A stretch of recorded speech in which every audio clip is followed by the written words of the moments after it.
Yo soy Vanessa Almenara, los voy a acompañar el día de hoy, pero antes vamos a revisar nuestros titulares.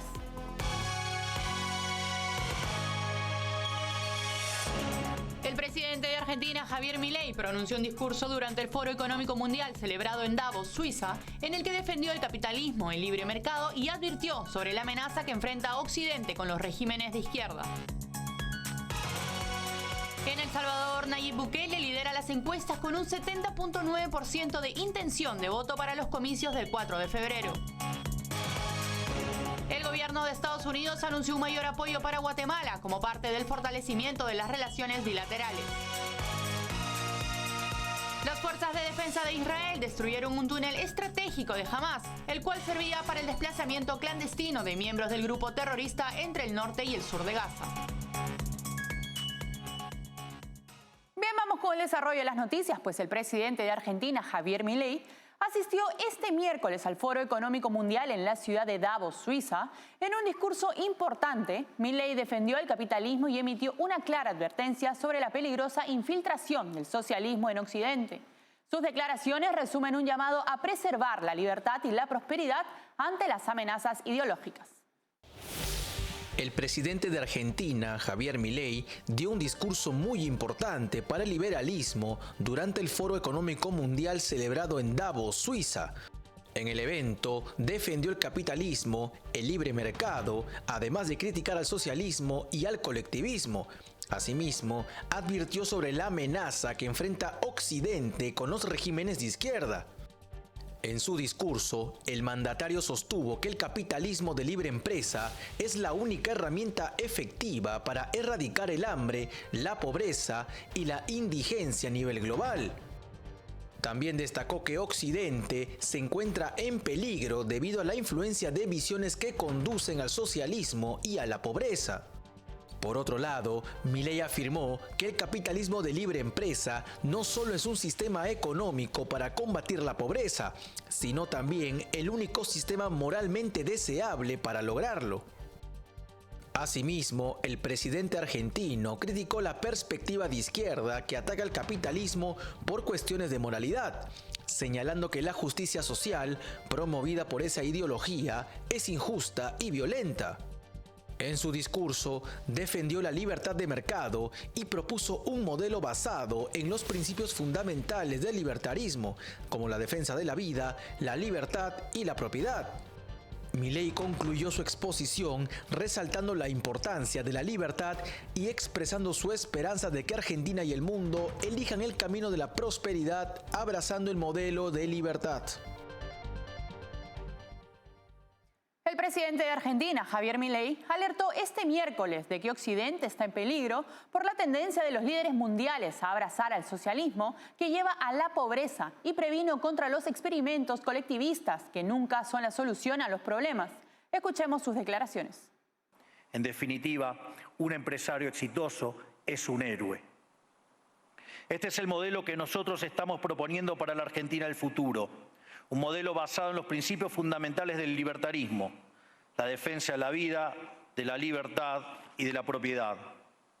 Ahora bien, si el capitalismo de libre empresa y la libertad económica han sido herramientas extraordinarias para terminar con la pobreza en el mundo, y nos encontramos hoy en el mejor momento de la historia de la humanidad, vale la pena preguntarse por qué digo entonces que Occidente está en peligro.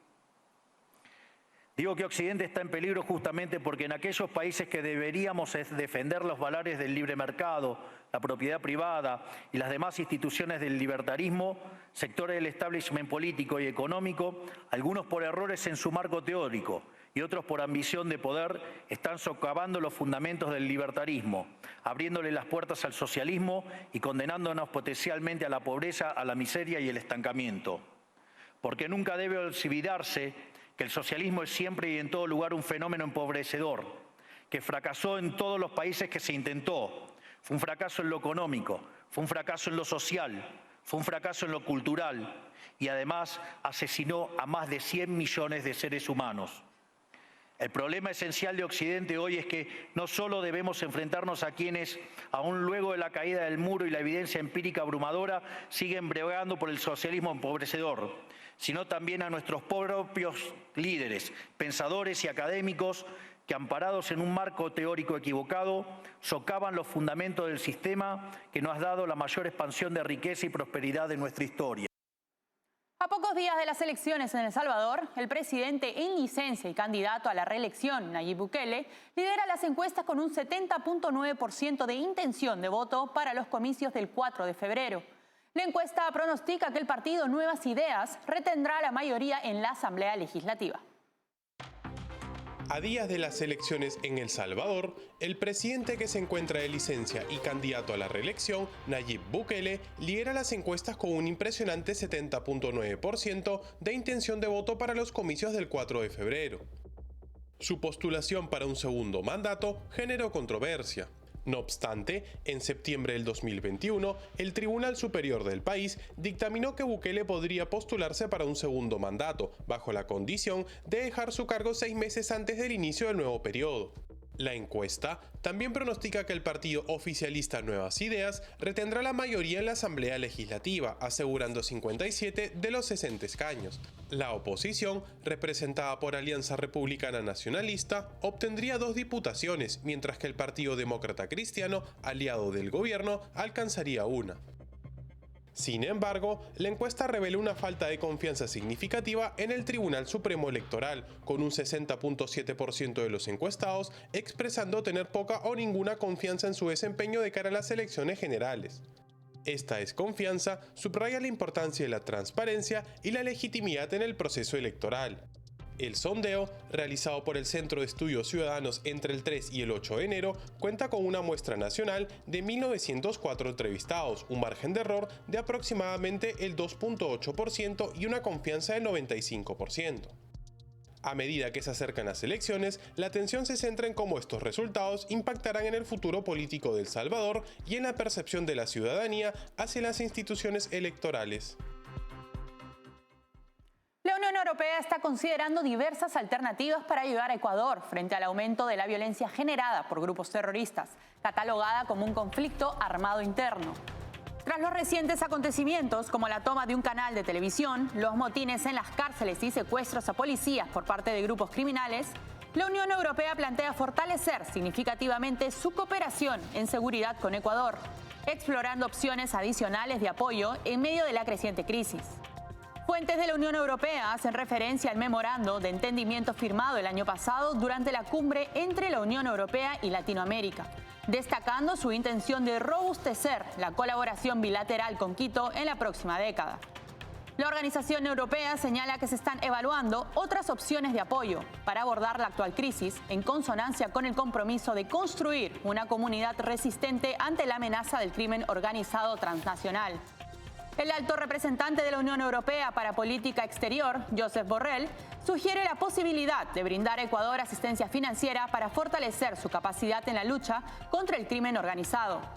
Borrell enfatiza que estas redes criminales representan una amenaza directa para las instituciones públicas, la democracia y la cohesión social del país, describiendo la situación de Ecuador como un desafío internacional que requiere esfuerzos coordinados a nivel global. El gobierno de Estados Unidos ha decidido fortalecer su respaldo a Guatemala. La directora de USAID, Samantha Power, lideró una delegación que se reunió con el presidente guatemalteco, Bernardo Arévalo, para discutir los detalles de esta colaboración, marcando así un hito en el fortalecimiento de las relaciones bilaterales entre ambas naciones. El gobierno de Estados Unidos anunció un mayor apoyo para Guatemala como parte del fortalecimiento de las relaciones bilaterales. La directora de USAID, Samantha Power, encabezó la delegación estadounidense que se reunió con el presidente guatemalteco Bernardo Arévalo para discutir los términos de este apoyo. Uno de los principales puntos de la reunión fue la financiación de $100 millones para promover las comunidades agrícolas en Guatemala. Power señaló que este apoyo tiene como objetivo ayudar a más de 100.000 agricultores a mejorar sus condiciones de vida y a generar más oportunidades económicas. La delegación estadounidense también anunció que próximamente habrá un diálogo económico de alto nivel con Guatemala con el fin de reducir las causas de la migración, uno de los principales desafíos que enfrenta la región. Otra forma de ayuda para Guatemala será la ampliación del número de visas concedidas. Los miembros de la comitiva estadounidense sostuvieron una reunión con la nueva ministra de Trabajo, en la cual abordaron la ampliación de este programa que ya se tiene con Guatemala. Al ser consultado acerca de las sanciones que se han emitido contra más de 300 guatemaltecos, entre ellos más de 100 exdiputados, el subsecretario de Estado para Asuntos del Hemisferio Occidental de Estados Unidos, Brian Nichols, dijo que Estados Unidos ha utilizado estas herramientas para velar por el respeto al Estado de Derecho y contra quienes han accionado a favor de la corrupción. El anuncio del mayor apoyo de Estados Unidos fue recibido con beneplácito por el gobierno guatemalteco.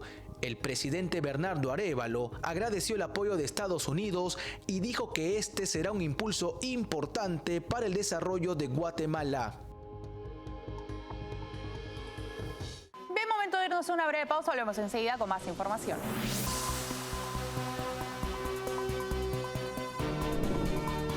Café Sombra de Pino, un café diferente que crece a la sombra de pinos en Villarrica. Ya lo saben, Café Sombra de Pino, un café premium al alcance de todos.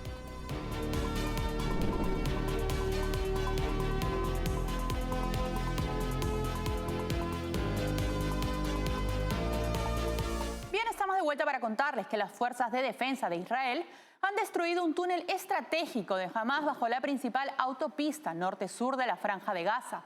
Este túnel facilitaba el desplazamiento clandestino de miembros del grupo terrorista entre el norte y el sur de Gaza. Además, el ejército israelí informó la destrucción de 100 lanzaderas de cohetes de Hamás en el norte de la franja y anunció que la intensidad de los combates disminuirá. Las fuerzas de defensa de Israel destruyeron un túnel estratégico de Hamás debajo de la principal autopista norte-sur de la Franja de Gaza, específicamente en el campamento de refugiados Nuseirat. Este túnel servía para el desplazamiento clandestino de miembros de Hamás entre el norte y el sur de Gaza. Israel considera prioritario desmantelar la red de túneles de Hamás como parte de su estrategia para neutralizar al grupo terrorista. Además, el ejército israelí informó este martes que en las últimas horas destruyó 100 lanzaderas de cohetes de Hamás en el norte de la franja, donde el ministro de Defensa Yoav Gallant indicó que habían concluido la fase intensiva de los combates. Agregó que las tropas se centrarían en operativos concretos para destruir instalaciones de Hamás o contra objetivos localizados. También prometió que pronto la guerra bajaría en intensidad en Yan Yunis, en el sur del enclave, donde ahora se centrarán gran parte de los combates. Hay que recordar que el ataque del grupo terrorista Hamás del pasado 7 de octubre contra territorio israelí fue factor desencadenante de la actual guerra, donde murieron más de 1.200 personas y unas 250 fueron tomadas como rehenes. Estados Unidos ejecutó un reciente ataque en Yemen contra misiles balísticos antibuque en una región controlada por los hutíes. La acción militar surge como respuesta a los continuos ataques del grupo respaldado por Irán contra el transporte marítimo en el Mar Rojo. A pesar de los esfuerzos del presidente Joe Biden, quien ordenó recientemente ataques para debilitar las capacidades hutíes, los peligros persisten en aguas estratégicas. Las fuerzas militares de Estados Unidos realizaron un reciente ataque en Yemen contra misiles balísticos antibuque en una región del país controlada por los hutíes, según información proporcionada a Reuters por 2 funcionarios estadounidenses. Esta acción militar constituye la más reciente respuesta a las acciones del grupo hutí, respaldado por Irán, que ha estado llevando a cabo ataques contra el transporte marítimo en el Mar Rojo.